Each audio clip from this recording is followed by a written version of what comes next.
Ассалому алейкум, кандайсыздар? Өткөндө комментарийге бир эже жазыптыр. Дымдама жасай албаймын, бирөө жасаса жеймин, бирок өзүм жасай албаймын дегенден өзүм дагы жасап көргөзөйүн деп чечтим. Үй шартында эле керектелүүчү азыктарды мен видеонун астына жазып калтырамын. Ошол жактан карап көрсөңүздөр болот. Кадимкидей эле үй шартында холодильникте турган эттерди колдонуп таштадым.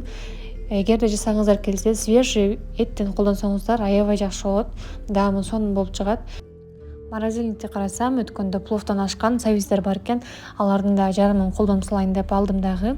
Казанга бисмиллах деп өсүмдүк майын куюп алдым. Видеодо көргөнүңүздөрдөй эле эч кандай от жаккан жокмун. Биринчи баардык азыктарыбызды салып алабыз. Эң биринчи майды салып, артынан эт салабыз.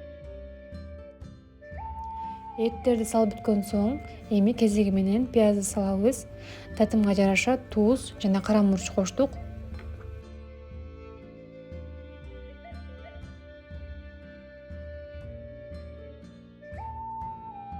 Эми болсо картошкаларды алып, аларды дагы баарысын бирдей кылып салып алдым. Даамдуу болуусу үчүн аздан туздан сепип койгоңуздар жакшы болот. Даамдуу болуусу үчүн. Бир кичинекей баклажанды алып, анда майда кылып туурап алган элем. Аны дагы бирдей кылып кошуп алдым. Болгарскийди дагы сөзсүз түрдө кошкоңуздар оң болот. Кызыл болгарский кошсоңуздар дагы аябай кооз болуп чыгат.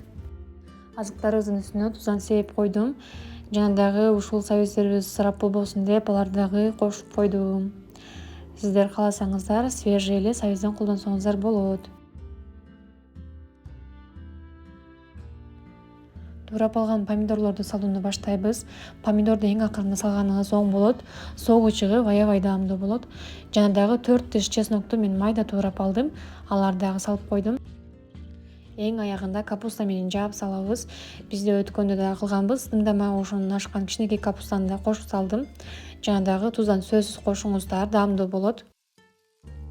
Жарым чай кашыкта томатка муздак сууну кошуп аралаштырып, аны дагы дымдамабыздын үстүнө коюп салабыз.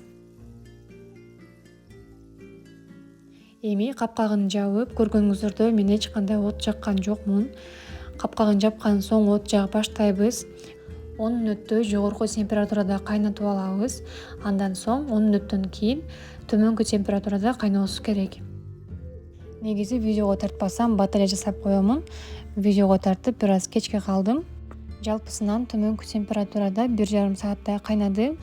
Кайнап бүткөн соң казандын капагын ачабыз. Даяр болду мынакей тамагыбыз. Жыты аябай буркурап, сонун жыт танытат.